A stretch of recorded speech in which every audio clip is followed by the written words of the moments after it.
জুলাই সনদে স্বাক্ষর করেছেন ২৫টি রাজনৈতিক দলের প্রতিনিধি, প্রধান উপদেষ্টা ও জাতীয় ঐক্যমত্য কমিশনের সদস্যরা। তবে জাতীয় নাগরিক পার্টি এই সনদে এখনো স্বাক্ষর করেনি।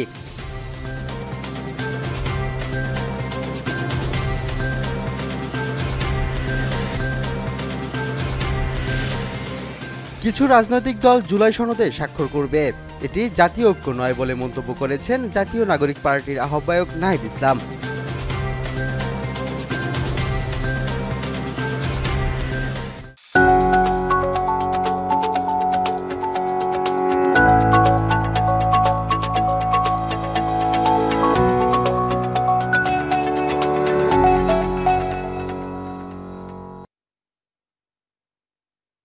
চট্টগ্রাম রপ্তানি প্রক্রিয়াজাতকরণ অঞ্চল সিপিজেড কারখানায় আগুন নিয়ন্ত্রণে এসেছে।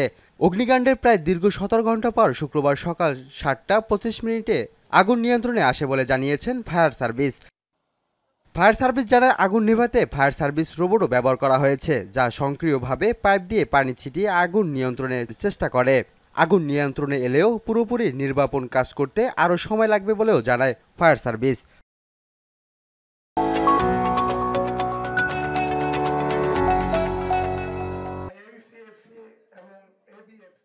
তারুণ্যদীপ্ত দেশ গড়তে যুবকদের পড়াশোনার পাশাপাশি খেলাধুলা চর্চার আহ্বান জানিয়েছে জামায়াত ইসলামীর নেতা ডাক্তার এ.কে.এম. ফজলুল হক। বিকেলে চট্টগ্রাম মেট্রোপলিটন হাসপাতাল কনফারেন্স হলে ফুটবল টুর্নামেন্টের লোগো উন্মোচন ও ডোর অনুষ্ঠানে তিনি এ আহ্বান জানান। তিনি বলেন, নগরীতে খেলার মাঠের সংখ্যা কমে যাওয়ায় শিশু কিশোররা মোবাইল আসক্তি ও অপরাধে জড়িয়ে পড়ছে। শিশুদের মানসিক ও শারীরিক বিকাশে নগরীর ১০% জায়গা উন্মুক্ত রাখা দরকার।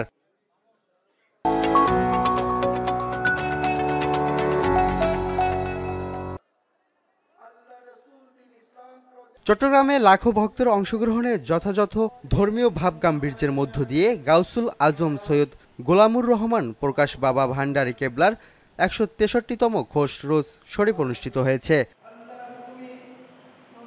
খোসরোজ উপলক্ষে দেশের বিভিন্ন প্রান্ত ও বিদেশ থেকে আগত লাখো ধর্মপ্রাণ মুসল্লির ঢল নামে। লাখো ভক্তের পদচারণায় দরবার প্রাঙ্গণ মিলন মেলায় পরিণত হয়েছে। সুষ্ঠুভাবে অনুষ্ঠান শেষ করার জন্য দরবার ঘিরে নিরাপত্তার দায়িত্বে ছিলেন গাউসিয়া রহমান মঞ্জিল ও আশেকান মাইজভান্ডারী অ্যাসোসিয়েশনের স্বেচ্ছাসেবক বৃন্দ।